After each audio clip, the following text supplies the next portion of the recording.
ស្វាគមន៍បងប្អូនមកកាន់វគ្គតាប់ឡូ beginner 1របស់យើងទាំងអស់គ្នាបើសិនជាបងប្អូនមិនទាន់មានតាប់ឡូ application នៅឡើយទេបងប្អូនអាច download តាប់ឡូ desktop ឬក៏តាប់ឡូ public free version មួយទៅហើយបើសិនជាបងប្អូនមានហើយសូមបើកវាជាមួយខ្ញុំទាំងអស់គ្នា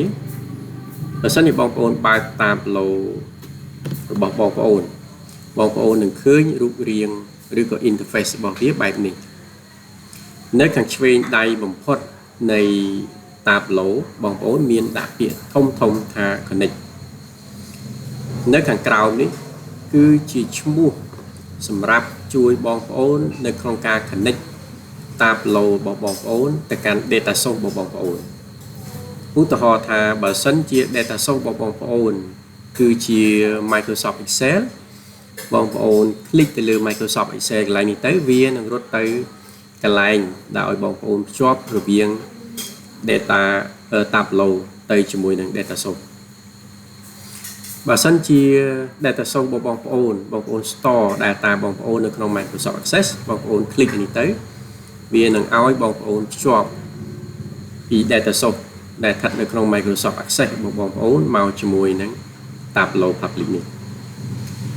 ហើយបើសិនជាក្នុងករណី data បងប្អូន store នៅលើ Google Sheet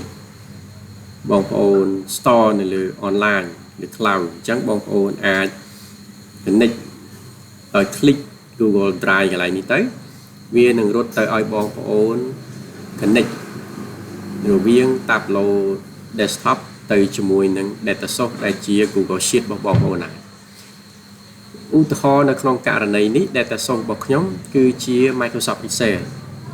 អញ្ចឹងខ្ញុំគ្រាន់តែ click ទៅលើ Microsoft Excel ទៅចេះមកវារត់ទៅដោយសារ data source របស់ខ្ញុំ store នៅក្នុង Drive B អញ្ចឹងខ្ញុំ click ទៅលើ Drive B នេះបន្ទាប់មកខ្ញុំទៅរកមើលឈ្មោះ folder ដែលខ្ញុំបានរក្សា data source របស់ខ្ញុំទុកឧទាហរណ៍ថានេះគឺជាឈ្មោះ folder នេះគឺជាឈ្មោះនៃ file របស់ខ្ញុំ data source របស់ខ្ញុំអញ្ចឹងខ្ញុំ click ទៅវាមួយមករួចហើយខ្ញុំចុចពាក្យថា open អញ្ចឹង Tableau របស់ខ្ញុំវានឹង connect ទៅកាន់ data source របស់ខ្ញុំឥឡូវនេះវា connect បានហើយអញ្ចឹងនេះជារូបភាព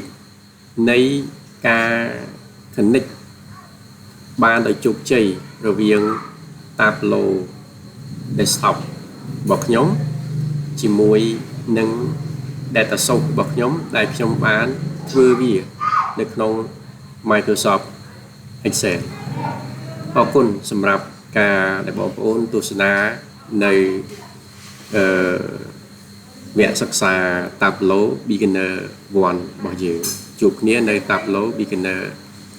2ជាបន្តទៀតអរគុណច្រើនជម្រាបលា